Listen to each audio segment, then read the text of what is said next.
I still don't know how to explain it, and I'm not sure anyone would believe me. I'm Emma, and I transferred to Crestwood High last month. At first, everything seemed normal. The usual chaos of lockers slamming, students shouting, and teachers barking orders in the halls. But the first week of senior year, something happened that I can't shake. Something unnatural. When I got my locker assignment, I noticed it was at the far end of the West Wing. That hallway was quieter than the rest of the school, dimmer somehow, even during passing periods. I shrugged it off. Maybe it was just an old section of the building. But there was something about it that made my skin crawl, though I couldn't say why. I walked up to my locker, a standard gray metal thing that looked barely used.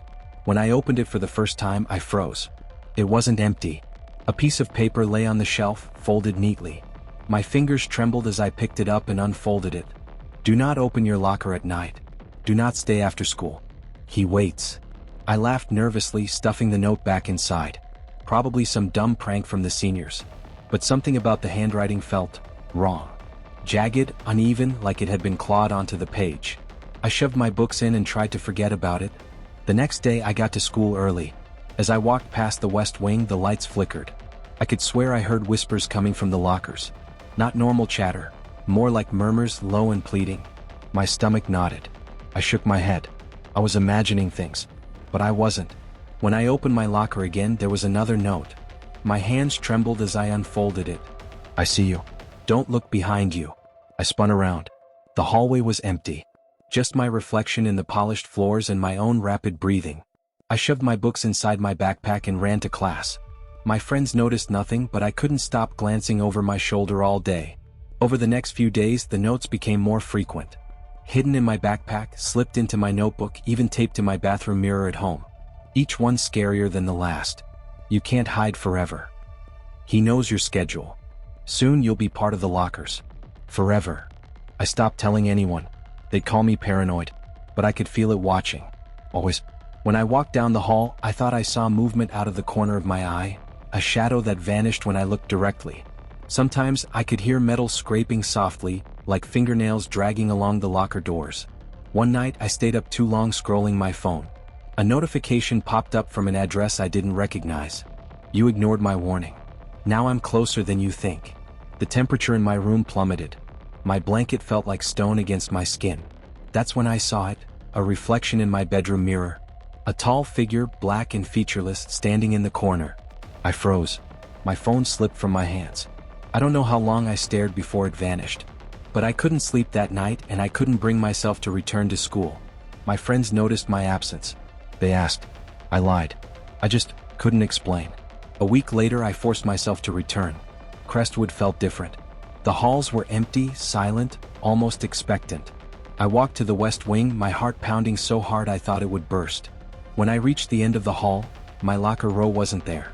In its place was a blank wall, stretching from floor to ceiling, cold and unbroken. My stomach dropped. I reached out, touching it, and I heard it. The whispers.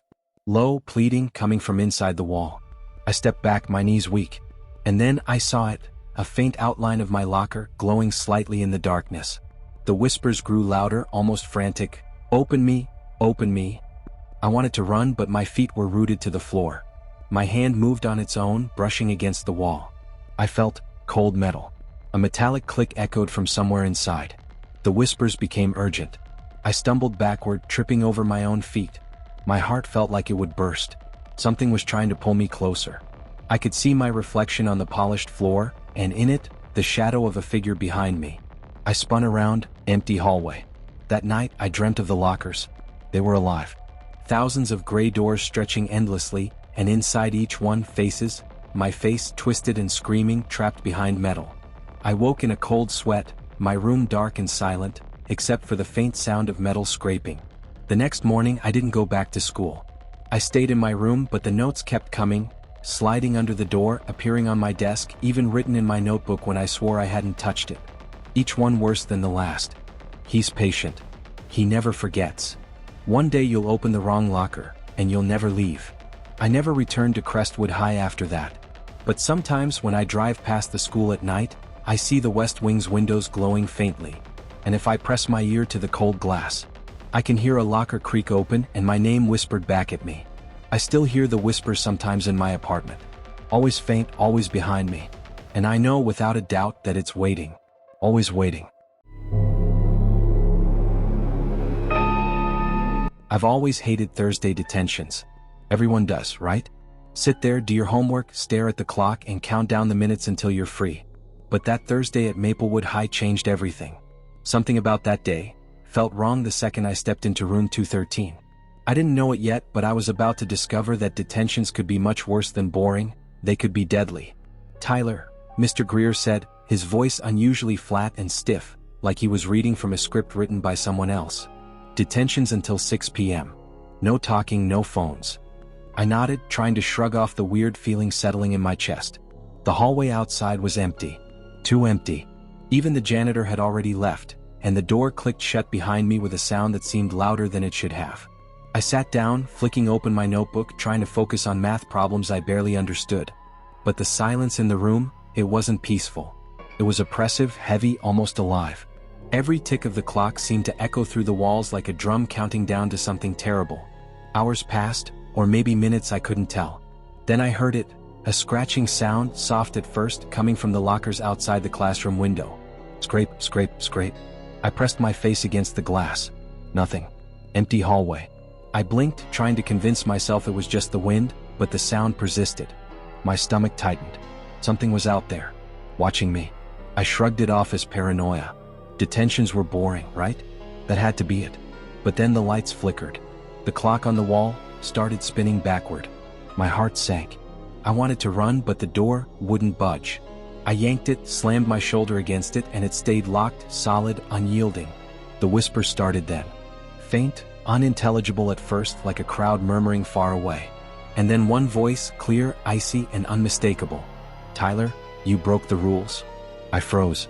Shadows in the room began to stretch unnaturally, pooling across the floor and creeping up the walls. My voice caught in my throat.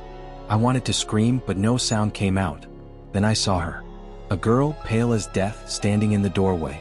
Her hair hung in damp strands sticking to her face. Her eyes, I can't describe them, black, endless, like staring into a void. Her smile was frozen, unnatural, twisted into something that shouldn't exist. "Detention, forever," she whispered, her voice echoing in my skull. I stumbled backward, slamming into the corner of the room. The windows reflected dozens of figures now. Students, teachers, all of them staring at me with empty, soulless eyes. One figure stepped forward. It was Mr. Greer, but his face was wrong. Stretched, elongated, like it had been pulled too tight over a skeleton. "You didn't follow the rules," he hissed. "Now, you stay." Panic surged through me. I pounded on the door, screamed, tried to smash the windows with my fists. Nothing worked. The room wasn't a classroom anymore. It had become a prison. Shadows clawed at me, whispers twisted into laughter, high, mocking, surrounding me from every direction. Time lost all meaning. Hours? Days? Weeks? I don't know. The lights flickered, the walls shifted. The ceiling seemed to rise and fall like the chest of some giant creature breathing around me. I tried to stay calm, but my mind felt like it was splitting in two. Then everything went black. When I woke, sunlight streamed into the room. The janitor was unlocking the door, whistling cheerfully as if nothing had happened. "Ready to go?" he asked, smiling. I bolted. I didn't stop until I was home, gasping for air, my heart hammering like it would burst through my chest. I tried to tell my parents, my friends, anyone, but it didn't exist. No detention records, no Mr. Greer. Nothing. Just my memory, etched into my mind like a scar. The next day, I cautiously returned to the school. On my desk, a note. "See you tomorrow?" I couldn't breathe. I still can't explain it. Every Thursday since then, I go to detention. And every Thursday, the same thing happens. The room waits for me. The shadows wait. The whispers wait. Sometimes I see other students, ones I don't remember seeing before. Their eyes hollow, smiles frozen, skin pale as ash. I can tell they didn't follow the rules either. And now they are trapped, like me, part of the classroom forever. Every time I see someone misbehaving in the hallway, I warn them, don't stay late after school. Don't break the rules.